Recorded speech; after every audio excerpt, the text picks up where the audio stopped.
Pas la question, mais elle est politique. Les masses ont les régimes qu'ils méritent. Vous voyez, c'est choquant de dire ça. La France a le Macron qu'elle mérite actuellement.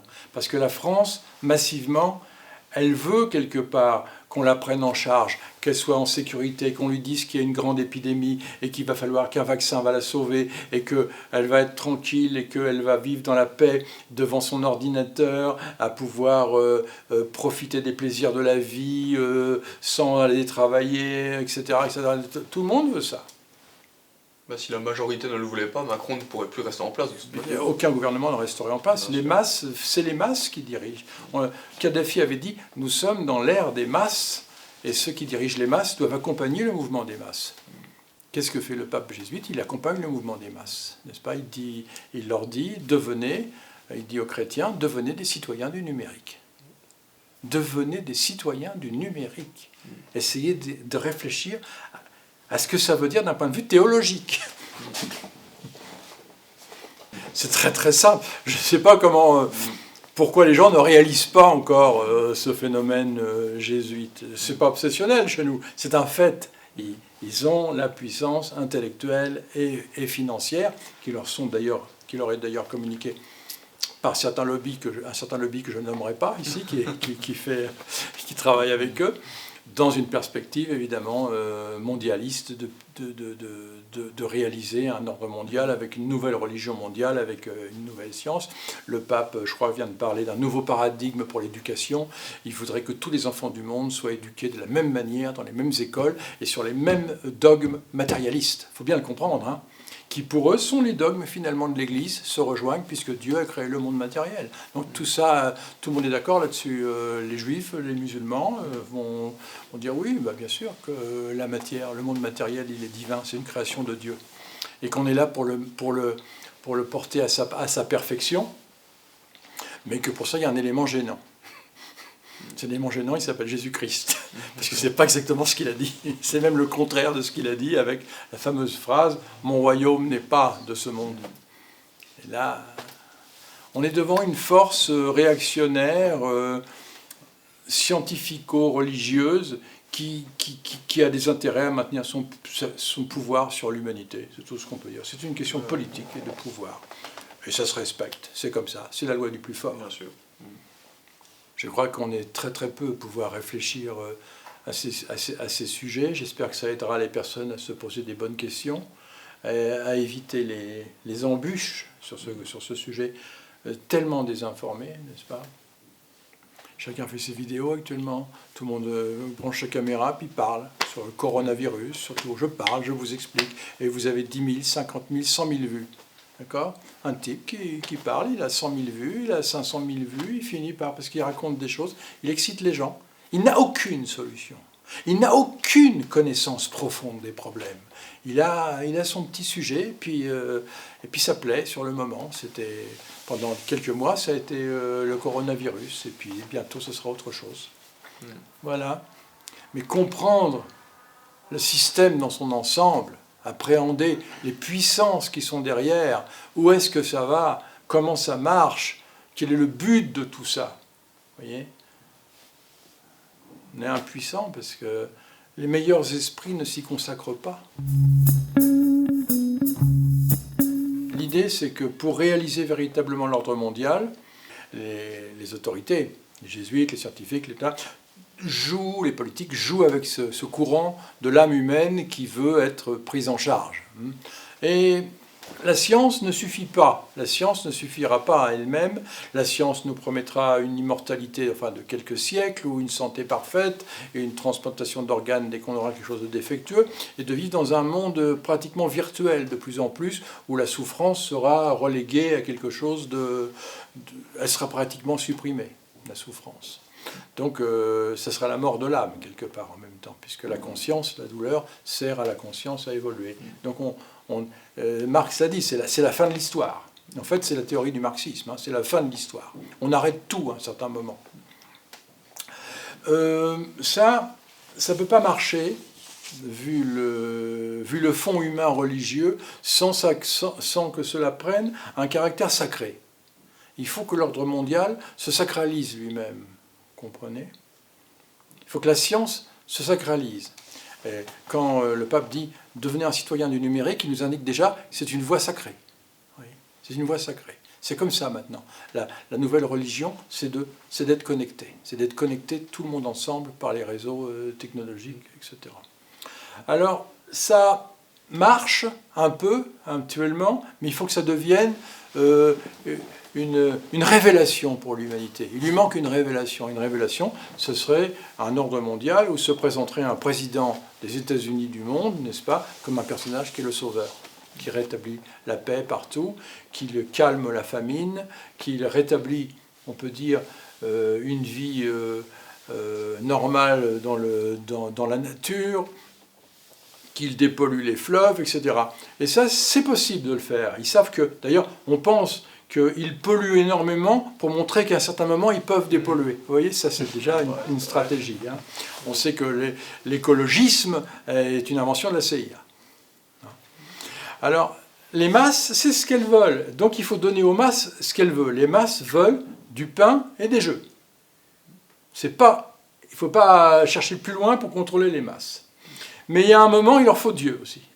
Ouais. Alors, on peut faire apparaître, effectivement, un ersatz de Messie, qui soit le Messie d'Israël, l'imam Mahdi des musulmans, le retour de Jésus des évangélistes, l'avatar Kalki des hindous, ou le Maitreya du futur des bouddhistes. Et puis on peut chercher dans tous les cultes, il va y avoir un personnage qu'on peut sortir et dire, on crée un prototype synthétique, n'est-ce pas, qui apparaît comme le sauveur. Voilà, à mon avis, ce qui est en train de se préparer. On sent que tout ce qui se passe actuellement au plan politique, l'unification forcée, vous voyez, à la trique, hein, parce que la République française a rayé complètement la Déclaration universelle des droits de l'homme. On n'a plus le droit d'éduquer ses enfants, notre corps ne nous appartient plus, notre esprit ne nous appartient plus, nos enfants ne nous appartiennent plus, ils sont tous à l'État. Or, l'État, César, il est écrit, rend à César ce qui lui appartient. Mais à César, ton corps ne lui appartient pas, ton esprit ne lui appartient pas, et ta chair, tes enfants ne lui appartiennent pas. Or, c'est en train de passer à César. César est en train de contrôler notre esprit, notre corps et nos enfants. Plus d'éducation à domicile, plus de différence du tout, plus de pensée qui pourrait être irrationnelle ou qui deviendrait une pensée sectaire, on peut dire, comme ils appellent ça. Et puis la liberté même corporelle, l'intégrité physique est violée. On peut injecter par force des vaccins ou des substances que tu ne veux pas absorber. Donc le pacte est rompu. Et on peut dire que la France actuellement, Macron, pour l'époque où on est maintenant, a franchi le Rubicon. D'accord. Il n'y a plus de déclaration universelle des droits de l'homme. D'ailleurs, il est capable de dire, Macron, on s'est habitué à la liberté, mais oubliez ça maintenant. Et les masses humaines diront, bravo, nous voulons être en sécurité, donne-nous des vaccins. On ne veut plus d'épidémies. Donc il est possible, je dis il est possible, qu'on crée de fausses épidémies pour pouvoir créer un besoin de santé. Tout ça est très compliqué, c'est démoniaque, mais ce n'est pas démoniaque, dans le sens où je m'excuse pour les identitaires, pour les nationalistes, pour les patriotes, pour ceux qui sont attachés aux valeurs. Les masses ne veulent plus de ces valeurs, n'est-ce pas? Seule une minorité encore d'êtres qui réfléchissent disent c'est quand même dommage d'abandonner telle ou telle chose ou d'aller vers l'unisexe quelque part. Hein.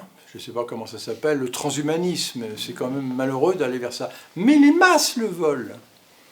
L'inconscient humain veut, parce que pour lui c'est la sécurité. Et les autorités depuis le fond des temps, ne font que suivre ce que les peuples veulent. Sinon, tu ne peux pas les contrôler, tu ne peux pas les gouverner. Et tu perds à ce moment-là tes propres privilèges en tant que pouvoir. Pouvoir religieux, pouvoir économique, pouvoir politique. Les trois sont associés pour garder le pouvoir. Le pouvoir n'existe que parce qu'il impose une vision et une théorie officielle des choses. Voyez. Et les masses veulent qu'on lui dise officiellement ce qu'il en est. Toute la politique est basée là-dessus. Un discours officiel. Tous les médias ne font que reprendre le discours officiel. Et quand vous dites à un journaliste, mais vous mentez et tout, il vous dira non, non, non, non, je ne mens pas, je prends le discours officiel. Le reste ne m'intéresse pas. Vous avez voté pour Macron, vous avez voté pour Poutine, ou vous avez voté pour Lin Xiaoping, ou je ne sais pas lequel. Je veux dire, ils sont eux les puissants, c'est eux qui dirigent, et puis c'est tout. Et puis il n'y a pas à discuter. Voilà en fait ce qu'il est en train de nous dire Macron. Vous avez goûté la liberté avant, mais maintenant, les amis, c'est terminé. Rideau. Et d'ici 2025, ça va se resserrer énormément. Tout ce qu'on voit actuellement, c'est une grande, grande manipulation pour formater les esprits à une situation de consensus international, ou une éducation semblable, médecine identique sur toute la Terre, faire disparaître tout ce qui n'est pas conforme dans les comportements, etc. Et en gardant, évidemment, la liberté des travers sexuels, voyez ? Parce qu'il faut bien donner quelque chose quand même de libre. Voyez ? Donc la reconnaissance de l'homosexualité, reconnaissance de la pédophilie, reconnaissance peut-être à un certain moment même d'une forme d'esclavage, de nouvel esclavage. Voyez ? On ne sait pas comment ça va, parce que les choses tournent de façon extrêmement bizarre en ce moment, quand on voit qu'une population entière doit porter un masque alors qu'il n'y a rien de plus qu'une grippe. Et plus un enfant ne doit être éduqué chez ses parents, parce qu'il risque de recevoir de fausses doctrines qui vont contre la doctrine officielle. Donc, sous prétexte de radicalisation, n'est-ce pas, on va interdire toute forme de liberté. Les cerveaux des enfants vont être livrés depuis leur plus jeune âge au système de contrôle global. Malheureusement, même les gens intelligents ne s'intéressent pas assez à ces questions-là. Ils s'intéressent trop à l'événementiel, à analyser l'événementiel. Alors à un moment c'est l'Irak, après c'est autre chose, après c'est ceci, après c'est cela. On voit bien comment les médias nous mettent sans arrêt quelque chose à manger. Et on va manger.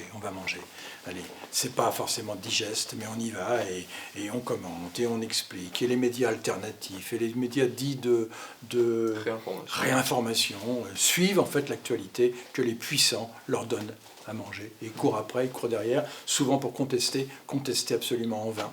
Et on crée des partis politiques, des nouveaux partis politiques ou des associations qui sont totalement impuissantes finalement à dynamiser et à fédérer les désirs des masses. Ouais. Et nos autorités, elles, politiques, économiques et religieuses, savent depuis longtemps, des siècles, comment utiliser les désirs des masses pour aller dans la direction, accompagner le mouvement de l'évolution. En tout cas, il y a une échéance. Et on l'a dit, nous, c'est 2025. D'ici 2025, tous les gouvernements de la Terre sont d'accord, il faut régler déjà une unification mondiale avant 2025. Et ça va très très vite.